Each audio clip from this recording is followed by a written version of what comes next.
Começar a corrigir os capítulos sobre urbanização, tá? Começando por urbanização geral, que nós temos... Vocês estão conseguindo ver a tela, galera? Estão conseguindo ver a minha apostila aqui? Então, ó, vamos pular a 1. A 1 tá...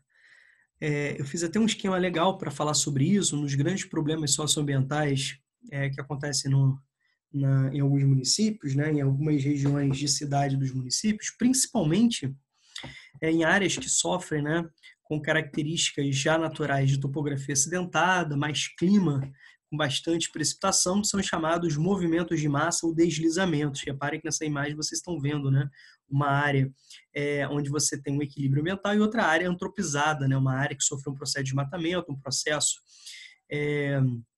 onde você tem o acúmulo de superfícies, né, que dificultam a infiltração dessa água. Então, você tem uma determinada estrutura que favorece a infiltração, que é a primeira imagem. Já a partir da segunda, você consegue perceber uma estrutura que dificulta a interpretação e favorece o escoamento, né, superficial. Então, tem um esqueminha sobre isso, por isso que a gente vai pular, né? A questão número 2 está dentro, a explicação dela está dentro dos vídeos, né? Os vídeos iniciais, os 3 primeiros vídeos sobre esse capítulo, que está lá na plataforma de vocês, este que está lá nos primeiros vídeos na plataforma de vocês, tá bom? Vamos começar a 3 aqui. A 3 aqui é sobre conceitos urbanos. Lá no tópico 2 do capítulo de urbanização geral, o tópico 2 é só sobre conceitos importantes, tá? Conceitos que a gente vai estar trabalhando ao longo das aulas. Vamos passar aqui, então, vamos começar a entrar aqui na 4, né? 2 questõezinhas aqui do Enem, uma questão do Enem e outra questão da UERJ. A gente faz na sequência, tá? Vamos começar aqui, ó. Pense no crescimento tecnológico de sua cidade nos últimos 10 ou 15 anos e perceberá que, embora ela tenha crescido, a maioria dos novos bairros e moradias de pessoas humildes que ou foram expulsas da área mais central pelo progresso técnico-científico ou vieram do campo ou de outras regiões buscando melhores condições de vida, mas agora residem em lugares desprovidos de serviços básicos. Então o texto chama atenção para vários aspectos, tá? Vamos tentar interpretar aqui esse texto. Vamos começar a pegar pedacinhos, né? E a gente começa a discutir sobre isso. Vamos lá, vamos devagarzinho. Vou pegar aqui a caneta, olha só. Quando você fala do crescimento tecnológico, a gente precisa entender que, infelizmente, esse crescimento tecnológico, que é fruto do próprio processo de adaptação às necessidades humanas, se dá principalmente ou inicialmente nas áreas urbanas, obviamente que as áreas rurais, progressivamente, à medida que os interesses empresariais, os interesses financeiros, os interesses capitalistas, os interesses econômicos, né, vislumbram a possibilidade de lucro, também chega com máquinas, né, tecnologias. Então, hoje, você não pode dizer que essa tecnologia, né, não esteja no campo, pelo contrário, o campo está cada vez mais moderno, né, no processo de forte integração campo-cidade, no processo, né, de forte interdependência, né, campo-cidade. Isso é muito importante a gente ter essa clareza, tá? Mas a gente pode perceber que esse desenvolvimento tecnológico, ele cria determinados aspectos. Em que sentido? Primeiro, ele atende os anseios tecnológicos, anseios, né, financeiros. Segundo, diminui a oferta de mão de obra, uma vez que você vai informatizar os serviços, você vai, né, criar condições de máquinas sendo substituindo trabalhadores, né? Segundo, você cria um custo maior que influencia no preço do terreno, né? Então você pode perceber que áreas de moradia começam a ser substituídas por prédios no processo de verticalização, prédios que vão atender os interesses, né, de escritórios, de centros comerciais, de centros financeiros.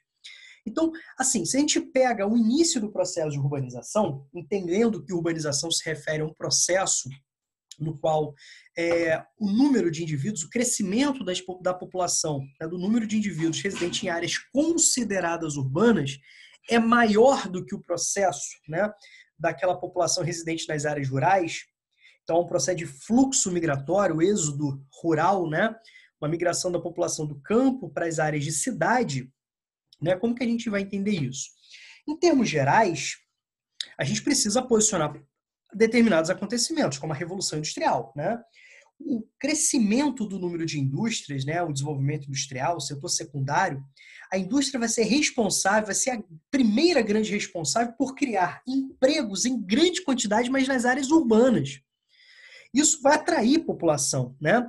Por outro lado, a gente precisa entender que os próprios desejos capitalistas exigiam, né, uma oferta de mão de obra abundante, né, consequentemente barata, uma grande oferta de mão de obra, e, ao mesmo tempo, essa mão de obra também vai servir de mercado consumidor. A gente vai precisar entender isso. Então, há uma necessidade. Por isso que as primeiras grandes fábricas, né, as primeiras fábricas, né, dentro do desenvolvimento industrial, elas vão se localizar nas cidades, né, mais populosas, onde você, além de ter oferta de financiamento, onde você tem infraestrutura, né, de energia, infraestrutura de transporte, comunicação, você vai ter também oferta de mão de obra de mercado consumidor.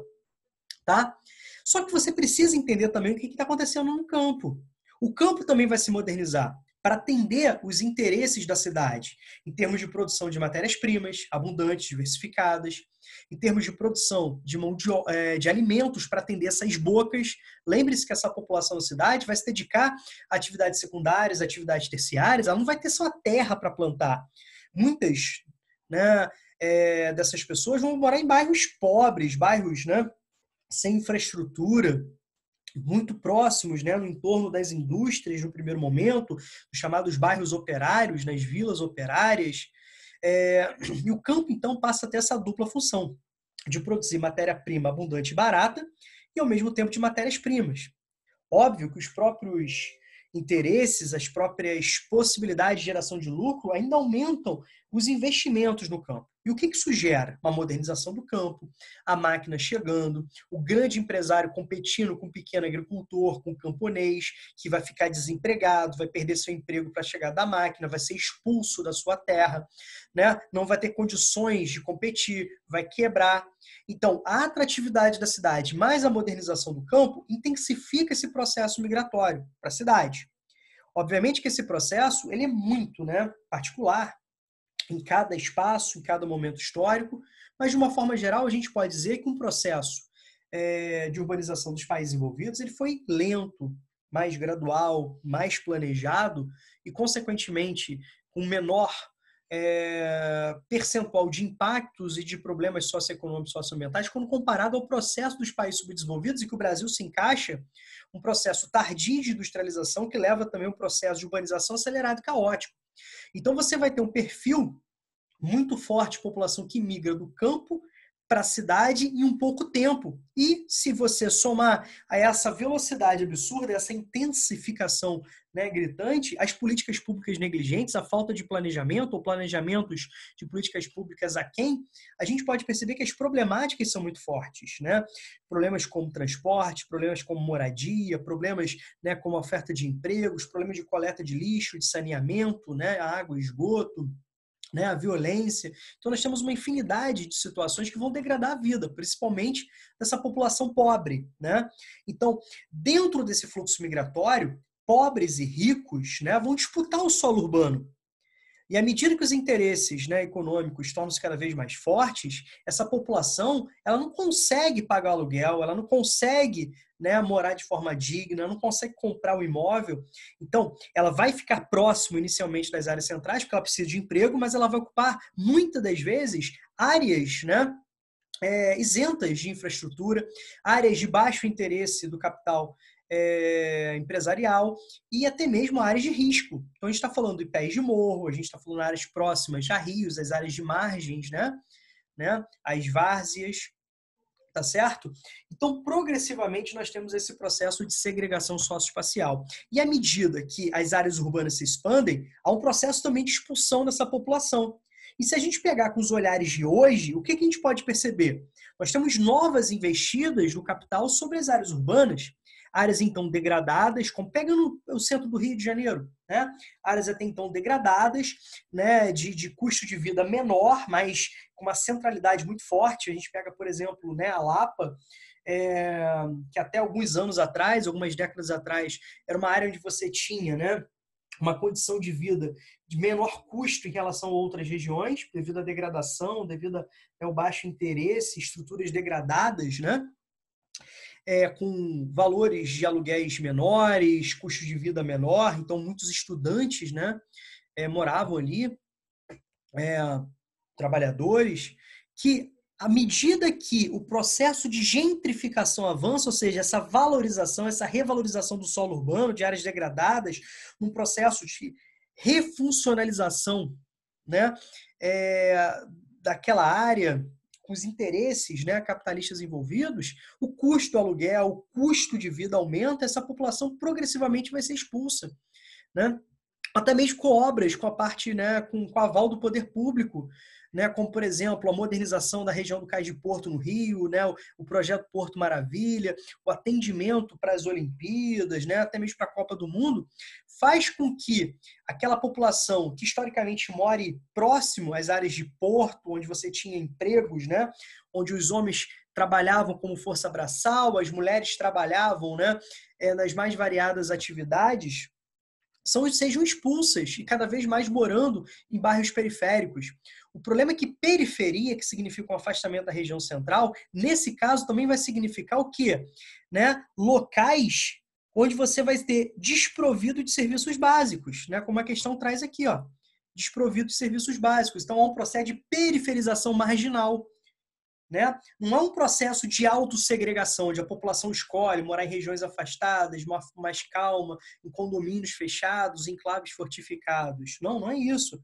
A população é expulsa, seja por políticas públicas negligentes, seja por um avanço, né, dos interesses empresariais, certo? Isso aumenta a migração pendular, né? Todos os dias essa população tem que sair para trabalhar, tem que sair para estudar das suas casas, em bairros afastados, até mesmo em outros municípios, e se direcionarem para a região central, né, da metrópole, em busca de emprego, em busca de, principalmente, empregos de baixa qualificação, que menores salários. É só a gente pegar no centro do Rio, né? Você chega lá domingo, é vazio, né? Você não consegue nem, às vezes, almoçar, né? Não tem nada aberto. Aí quando chega na segunda-feira, aquela efervescência, aquela população não mora ali. Então a migração pendular é muito forte, né? Como a gente pega, por exemplo, na Avenida Brasil. Mais 200 mil veículos passam ali todos os dias, no trajeto de ida, no trajeto de volta, das suas casas ao trabalho. Então nós temos aí, né, a lógica de periferização e os problemas de trânsito, tá bom? Então temos essa introdução aí. Então, vocês perceberam que eu aproveitei a questão para discutir vários temas, vários assuntos. Com as transformações ocorridas nas áreas rurais e urbanas, que a gente tratou aqui no processo de modernização e atratividade da cidade, dentro de uma lógica de modernização urbana industrial, pelo advento das tecnologias, as pessoas procuram se beneficiar de novas formas de sobrevivência. Para isso, apropria-se de espaços irregularmente, às vezes por necessidade, né? Então você tem, por exemplo, muitas favelas em regiões centrais, porque ali tem oferta de emprego, né? Diante dessa situação, o poder público deve criar políticas capazes de gerar o quê? Então você tem essa problemática. Então, pensando em política pública que tem pelo menos na teoria, com obrigação, garantir a boa qualidade de vida para a totalidade da sua população, o que essa política pública precisa priorizar, tá? Então, isso que a questão quer que você analise, que você reflita. Vamos lá. Adaptação das moradias para oferecer qualidade de vida às pessoas. Cara, como que você vai adaptar uma área, né, uma casa de moradia em áreas de risco, com infraestrutura civil inadequada, né, com materiais inadequados, certo? Você precisa ter uma política pública, né, de moradias adequadas, com condições adequadas, com estruturas adequadas, em um local adequado, né? Locais de moradia dignos e de infraestrutura adequada para esses moradores. Então, quando a gente fala que moradia digna, significa, né, que o solo tem a sua função social. Então, na cidade, né, quando a gente fala de função social, perpassa obrigatoriamente por questões de moradia, né? Certo? Isso está dentro do Estatuto da Cidade, está dentro, né, da Constituição Federal que trata, na parte da Constituição Federal que trata sobre a questão do valor, né, do solo urbano, assim, dos objetivos do solo urbano, que precisa ter uma função social. O que a gente vê muitas das vezes, principalmente nas grandes cidades, são imóveis abandonados, né, com objetivos especulativos. E quando a gente fala de infraestrutura adequada, a gente está falando de ter água, esgoto, coleta de lixo regular, né? Ter acessibilidade né, ter segurança, ter qualidade, né, de oferta de serviços de saúde, de educação, né, culturais. Então é isso, tá bom? Multirões entre os moradores para o melhoramento estético das moradias populares. Primeira situação, isso é obrigação do poder público, como a questão está falando, ó, poder público. Beleza? E segundo, não é para questão estética, não, é para questão infraestrutural, né? Ou seja, casas em áreas de risco, né, com péssimas condições de vida. É o que é aquilo que nos documentos do IBGE nós chamamos de aglomerados subnormais. É isso que a ONU, nos seus documentos, chama de assentamentos precários, né? Que aqui no Brasil nós conhecemos como palafitas, favelas, né? Entre outras nomenclaturas. Olha, D, financiamento por novas construções e acompanhamento dos serviços técnicos. Primeira situação, né? O Estado tem que garantir a infraestrutura e serviços técnicos, né? Não fica a cargo, né, da população. Segundo, gente, a gente pega nesse momento de pandemia, né? Onde nós tivemos a necessidade e obrigação de garantir um serviço, né, de oferta emergencial. Com muita pressão política, né, o governo passou a fazer um pagamento. É um pagamento pequeno, não, né, satisfatório e restrito, com várias problemáticas. E o que se constatou? Aquilo que já sabia. Gente, quase 50% da população brasileira não tem conta em banco, né? Assim, a estatística está apontando que cerca de 48% dessa população não tem conta em banco. Se não tem conta em banco, como que você vai ter, né, a questão de financiamento? Segundo, se essa população tivesse, né, condições de financiamento, ela, por si só, talvez ela não tivesse necessidade de recorrer às políticas sociais, né? Tá bom? Situações de regularização dos seus terrenos, mesmo que em áreas inadequadas. O que acontece? A gente pode perceber isso muito em época de campanha, né? Onde nós temos como troca, né, de uma política, né, de troca em busca de voto, né, o documento da casa, mesmo em áreas de risco. E Friburgo não é muito diferente disso, né? Certo? Como que numa área inadequada, irregular, muitas das vezes de risco, onde os serviços básicos, né, são feitos de forma precária, né?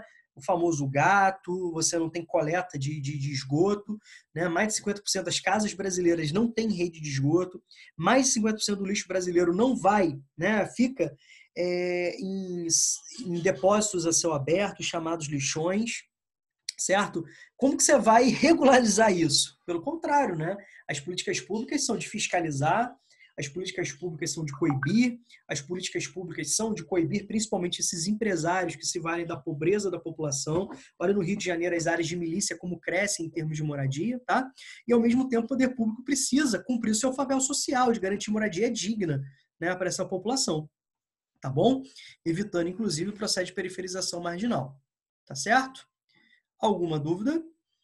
Alguém quer perguntar alguma coisa sobre essa questão? Vamos continuar aqui, vamos pegar a questão número 5, começa aqui com a foto de Martin Luther King, né?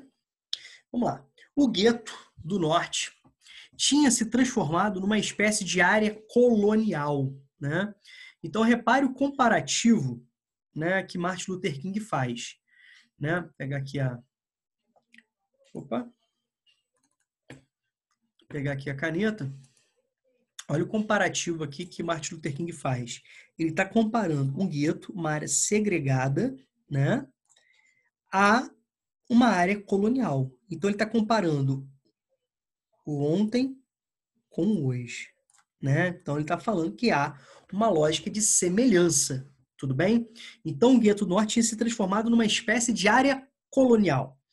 A colônia era impotente. Então, se está comparando o gueto à colônia, está dizendo também que o gueto era impotente por todas as decisões importantes que afetavam a comunidade virem de fora. Então, era impotente porque as decisões vinham de fora. Certo? As políticas públicas, né, das comunidades não são debatidas com as comunidades. Elas são debatidas em escritórios, a partir de interesses empresariais, políticas de cima para baixo, né? Muitos dos seus habitantes chegavam a ter sua vida diária dominada por agentes da Previdência e pelo policial. Então a gente pode perceber como é essa relação entre as forças de segurança, as forças auxiliares e a população, né? Então a gente pode perceber a opressão, a humilhação. Então a polícia, né, ela é forte para os fracos e é fraca para os fortes, dentro de uma lógica de discriminação socioeconômica, né? Lembre-se desse vídeo lá em Alphaville, quando o policial, né, foi cumprir o mandato de agressão à mulher, como ele foi tratado por um empresário em Alphaville, em São Paulo. Agora, olha como que a polícia age, né, nas áreas, né, periféricas. Olha o que aconteceu também em São Paulo, pegando esse comparativo, em relação às jovens que foram massacrados na saída de um baile funk, né? Acho que era um baile funk, não tenho certeza, que eles foram encurralados nos becos, muitos, né, foram pisoteados nessa fuga. Então a gente consegue perceber isso, né? Os lucros obtidos por senhorios e comerciantes eram retirados e raramente reinvestidos. Então olha o poder público hoje em dia, os impostos, né? Essa população trabalhadora paga impostos. E cadê esses impostos em termos, né, de melhoria das condições de vida, de condições de local, né, das melhorias das condições locais? A única coisa positiva que a sociedade mais ampla via na favela era o fato de ela ser uma fonte de mão de obra abundante e barata, né? Uma mão de obra excedente e barata em termos de prosperidade. A gente está falando dos anos 50, onde até os anos 50, o negro nos Estados Unidos sofreu um processo de discriminação legal, onde ele não tinha determinados direitos básicos de cidadania, entre eles o direito ao voto. Olha só que situação complicada, né? Direito a serviços públicos, a um processo de segregação, locais de negro de um lado, locais de branco de outro, né? Você tinha que levantar enquanto negro para um branco sentar no ônibus. Tá? A gente está falando dos Estados Unidos, né? Aqueles que se auto-intitulam os baluartes da democracia. E a gente está falando dos anos 50, né? Ou seja, não tem tanto tempo assim, certo? Vamos lá. No fragmento, percebam que o gabarito tem que perpassar por um processo de entendimento, de interpretação. Martin Luther King, líder do movimento pelos direitos civis nos Estados Unidos, foi assassinado, né? Também em decorrência da sua militância, seguiu os passos de Mahatma Gandhi, né? A resistência não violenta.